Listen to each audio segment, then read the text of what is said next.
이재명 재판 정지는 평등권 침해다. 헌법소 4건이나 제기됐어. 하늘에 계신 우리 아버지 이름이 거룩히 빛나시며 아버지 뜻이 하늘에서와 같이 땅에서도 이루어지소서. 나무와 비타불 관세음보살. 에이멘. 기도메터. 대통령 불소추 특권을 규정한 헌법 84조를 근거로 이재명의 재판을 연기한 것은 평등권 침해라는 헌법소원이 제기되었다. 그래서 이게 만약에 심리 요건을 갖췄다고 판단하면 사건은 재판관 전원이 심리하는 전원 재판부로 넘어가게 된다. 가능성은 낮아요. 예.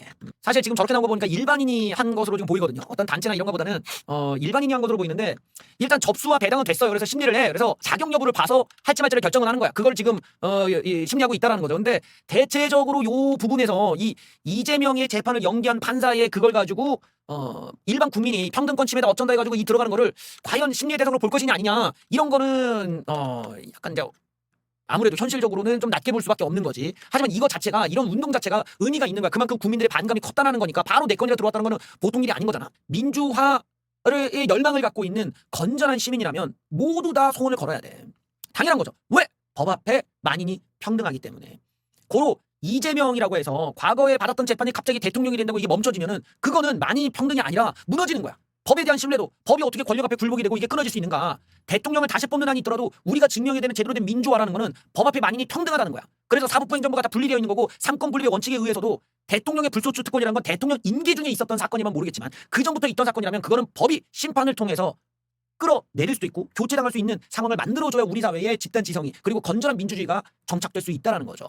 이런 식이 만약에 보장되어 있지 않으면 끝없이 범죄자들이 내 범죄를 가리기 위해, 내 재판을 막기 위해 대통령을 탐내고 권력을 탐낼 수가 있단 말이야. 이런 부작용을 막아야 되거든. 게다가 국민 여론도 재판이 멈춰서는 안 된다가 압도적으로 높았단 말이에요. 저런 거는 국민의 힘이 주도를 해야 돼.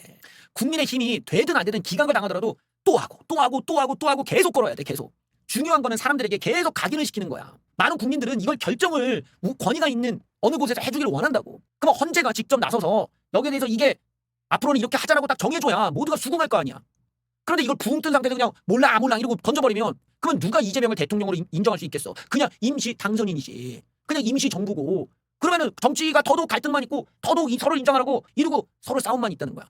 그런 협상 대상으로 여기기 위해서도 헌재가 이런 논란을 끝내줘야 되는 거예요. 그래서 야, 이재명 재판을 멈추는 게 맞다, 아니면 아니다 해라, 이전에 있었던 재판은 유지가 돼야 된다, 어느 쪽이든 헌재가 완벽하게 이 논란을 끝내줘야, 그래야 우리가 민주화가 되고 앞으로의 정치 발전과 서로 간의 협상도 가능하다고.